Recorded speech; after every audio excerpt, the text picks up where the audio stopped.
ishlaganlar tishlaydi.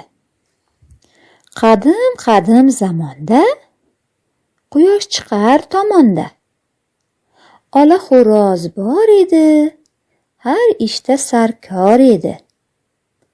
Tong sahardan shomgacha tinim bilmay ishlardi.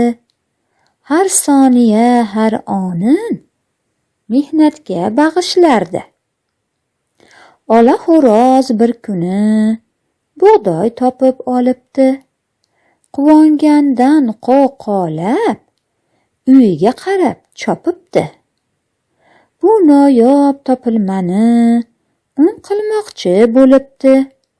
Tegirmonga eltishni echkiga buyuribdi.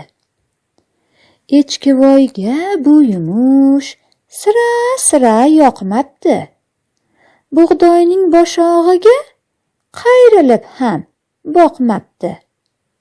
Keyin xo'roz bu ishni moshvoyga buyuribdi.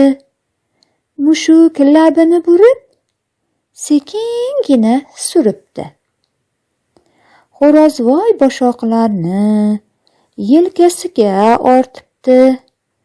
Tegirmonga yo'l olib, unni olib qaytibdi. Undan kim xamir qorar? deya so'rabdi xo'roz. Men qormayman, ketaver, dam olmoqchiman biroz, deb echkivoy ketibdi, so'ng cho'zilib yotibdi. Men ham xamir qorishni uddasidan chiqmayman. Bunday yumushdan horib, charchashni istamayman, debdi moshvoy suzilib, kayfiyati buzilib. Xo'roz og'a bir zumda yumshoq xamir qoribdi. Nonin savatga solib, tandir tomon boribdi. Nonning yoqimli hidi har tomon taralibdi. Moshvoy bilan echkivoy lab-yalab mo'ralabdi.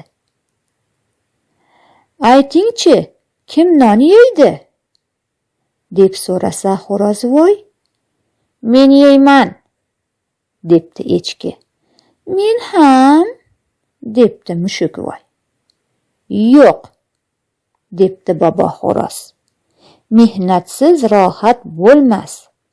Ishlaganlar tishlaydi, ishlamagan kishnaydi.